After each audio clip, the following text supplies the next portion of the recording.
Okay, we're going to be watching Nywdulz, who's going to be playing Echo, this on New Queen Street. This is Silver 3 on PC. Spawn camping Sombra is throwing, right? Just had this game where Sombra, literally named Spawn Camper, you can see her in the top right, and targeted me. Spawn Camp targeted me the entire game. They usually won, ended up with the most kills on the team. I ended up with the most deaths in the lobby. I could have swapped Reaper or something to fight her, but our team was winning by a large margin, so I didn't really feel the need to. After we won, I couldn't resist trash talking her a little in match chat and told her she was throwing. During this convo, she implied that she thought it was quick play, though she might have been being sarcastic. Is my line of thinking valid here? By going out all this way and just waiting next to spawn to kill me, she's wasting so much time not participating in the fight at all, and just turns into a 4v4 basically, which my team just keeps winning. Also, in general, I hypothesized that spawn camping like this would only work if the enemy team was winning significantly in spite of it, which is what was happening, as otherwise the enemy team would be coming out spawn in too much volume to actually 1v1 anybody. Was she throwing or was I? Okay, so it's kind of an interesting game. We're not going to be talking about like the general Echo gameplay. I'm actually mostly going to talk about the spawn camping part and specifically like how to try to win the 1v1s or like escape. And I would say in this scenario, she is not throwing, and you are also sort of not throwing, but if we had to compare the two of you, I think you are objectively doing worse than she is.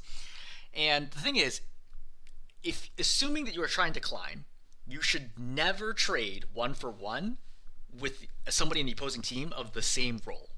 I think supports and DPS can trade for tanks. That's usually a positive trade, right? You imagine that in chess terminology, it's like trading like a knight for a rook, right? Rooks are worth more, rook or castle.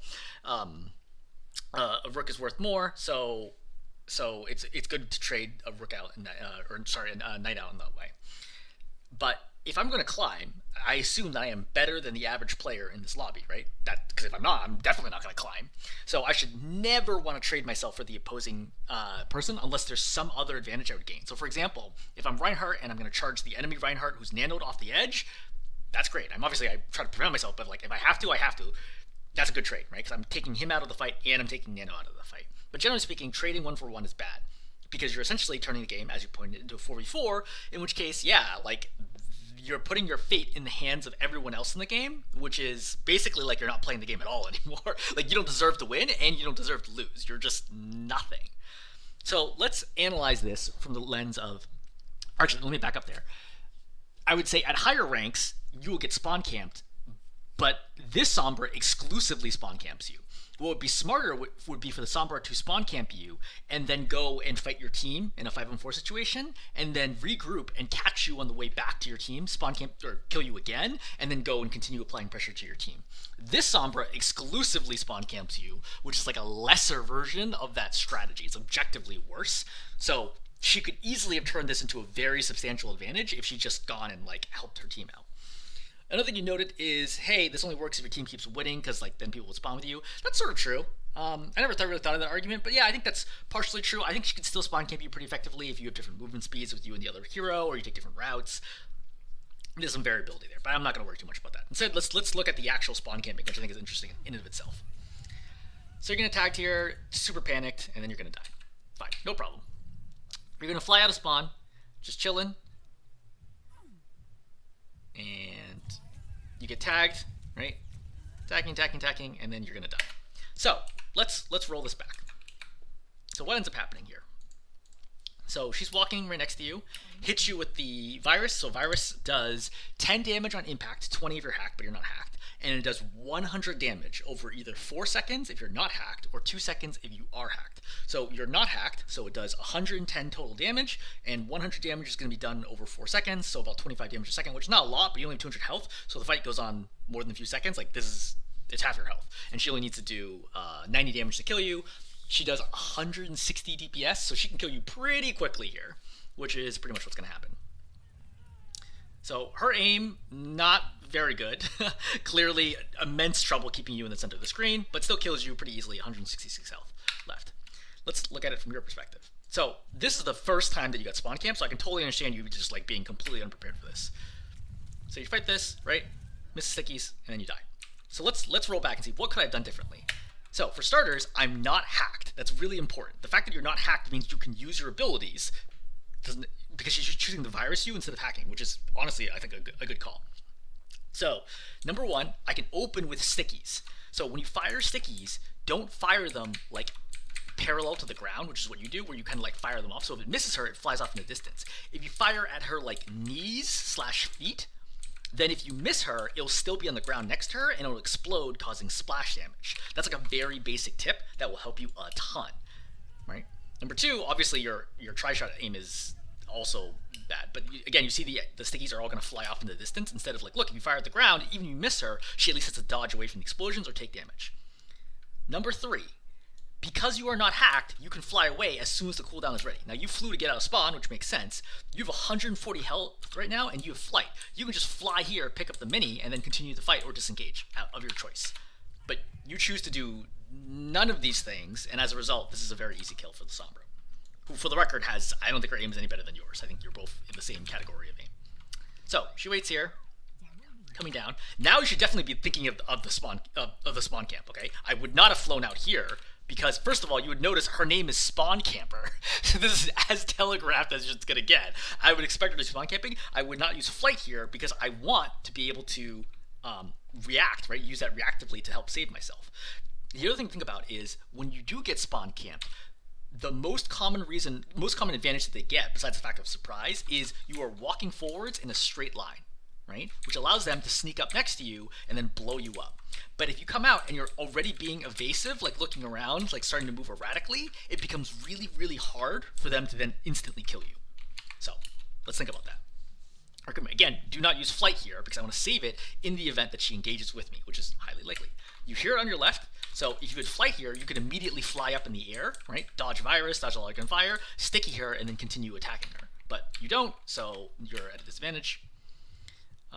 She misses you with the virus, right? Hit her with a tri-shot.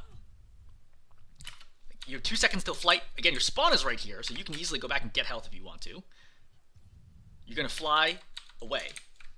I don't really agree with this. You're already at 120 health. I mean, she can easily just keep gunning you down out of the sky. There is a mega here, but it's hacked. I don't know if you knew that or not, though. Because I wouldn't have thought of that, but if you thought, oh yeah, she probably hacked the close mega here, then good on you. But you could have flown to the mega, right? You could have also just flown back to spawn and reset this fight and gone again. Because again, it's your spawn, right? Like, if you're like, oh look, I'm gonna lose this fight, just go back in, come back out, and take the fight again. And you can keep doing that until you win the fight. Like, eventually, she can't win every single time, and eventually you'll win the fight. But you'll see that because you just fly away, she's gunning you down. Her aim, not so great. You really could be dead by now. Right? You definitely should be dead by now. For sure, she should have killed you by now. You keep flying, she's gonna keep shooting at you, and eventually she's gonna kill you. This is not a good use of your time. This is not a good use of... It is a reasonably good use of her time. In fact, she kills you and gets closer to her team, which allows her to recontest and fight here. So, all in all, this was not good decision-making by you. Okay, we're gonna come again. She's been spawn camping us like twice in a row now, so I think, okay, I really should save flight here in case she's going to camp me. She comes out, she EMPs you right away, fine. This is objectively a bad call by her. She also should not be opening with EMP. I don't even know that EMP helps her compared to just hitting you with the virus, but fine. This is like mid-silver. Everyone's going to make terrible mistakes. So we're going to take this fight. Gonna miss again. I think you should just open with stickies right away. There's no reason to just not try to sticky her immediately. Again, aiming for her feet. So, you're getting low. I think it is a reasonable option here, right? She gets low, but you only have 60 health, and this is not enough to drop her below 50%. So you can't actually kill her right now. I think it also would have been reasonable to just EMP her right now. Or rather, clone her, and then fight her and try to get the kill. I mean, she popped an ultimate. You can pop an ultimate too if you want. I mean, otherwise you're going to keep getting stuck here. Alright, we're going to come out again. Again, I would stop flying, right? Just think that she's going to engage with you, okay? She comes after you, she hit you with virus. If she hits you with virus, you're in big trouble. Because again, that's going to take out 110 of your health, right? Like, you are in serious difficulties at this moment in time. So, I would think about EMPing here, or rather, copying here if you wanted to. Flying this way is basically the worst possible thing. What's your plan? Like, she's faster than you. She can translocate to you. You have no health here. Like, you get the mini, but like, this is like an easy kill. Again, you're being spawn camped, but you're making like almost every single decision you're making is like the worst possible decision that you could do. Looking for her is not going to help because of the stealth uncloak range is like very, very short. I also would not stand still like this because if you stand still, she could be standing like right here and she could just hit you with virus, right? And then she could gun you down before you get back to spawn. So we fly out. Unsurprisingly, she is still spawn camping us. So this time she opens with hack, right? So you sort of land stickies, and then you're still gonna die. So that's like reasonable effort, but again, the big thing here is you're moving in a predictable direction, which allows her to land the hack, and then also land the virus, because you see how you're moving forward, right? And you drop, and then it's an easy virus. And again, if she lands virus, the odds of you winning the fight are very, very, very low, unless you pop ultimate. All right, we can come out here again. Finally, we get like a real fight. We're gonna kind of skip through this. Again, focus here is not on the general Echo gameplay, it's the spawn camping element of it. You finally get some real fights here. Gonna skip. Can't remember. She's gonna come after you here. So, reminder: if I'm being spawn camped by somebody, I never want. In fact, in Overwatch in general, I never want to stand still. But especially when being spawn camped, I never want to stand still because it's gonna make it very easy for them to kill me. See, hits her with the virus. As soon as you hit you with the virus, you're screwed, right? Because that's 100. Like that's like you have 90 health fighting against somebody who is 200. And they have the advantage of surprise. Even if you are like a GM level Echo, the odds of you winning this fight at this moment in time is very, very low. Even against like a silver Sombra, you're just at a huge disadvantage. So again, do not stand still. We're gonna get another spawn camp here. Again, hacked. Right? She misses the virus. No, she hits it. No, yeah, she misses it. And you're just gonna choose to fly away from her and rejoin your team. Which is okay, I guess. I don't know that it's the best plan. It's not the worst plan. It's just kind of, it is what it is.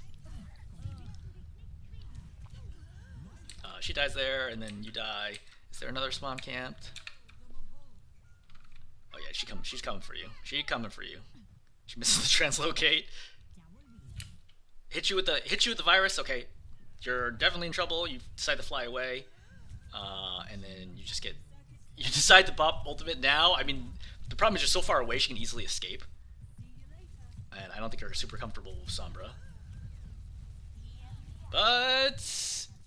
you killed her! Alright, you win 1v1. Alright, cool. Good. And then, I don't think there's any more spawn camping after this. I think that your team basically just wins here. Okay, so we're gonna stop there. So, again, was she throwing? I don't think so. I mean, she's killing you basically every single time that she fights you, right? Again, a small alteration to her plan. After she kills you, go apply pressure to your team. After 15 seconds, then run back towards your spawn, catch you out. Like, then she'll be killing you and 5v4ing your team. So, yeah, I mean, she's definitely getting the advantage here. She's just not using it, number one. Number two, I think we covered a lot of different techniques on how to survive being spawn camped, right? Again, it's less about trying to look for her, because there's like honestly like virtually no chance that you can find her, but it's more like being ready, keeping your abilities ready, recognizing, do I get hit by virus or not, and then thinking, okay, what do I do in reaction to whatever she is doing? And in particular, not making myself an easy kill, right? Dodging virus is big, moving erratically is big, not standing still is big, keeping your abilities ready, all big. Also mechanics of things like, hey, landing stickies on the ground to make sure even if I miss her, it's gonna splash and kill her. Also things like, hey, being willing to use ultimate. She's gonna use ultimate, fine, I'll use ultimate too. Because like, I'm not popping my ultimate anyway, so I might as well use it just to get a pick. Getting a pick is good, right? Popping an ultimate for a pick is basically always worth it at like all levels of gameplay. You don't need to kill like 3 people with your ultimate. Killing 1 is good. If it kills her, yeah, use it to regroup your team, and you have a 5-on-4, you can push that advantage. Yeah, I'm gonna stop there. Hopefully this was helpful.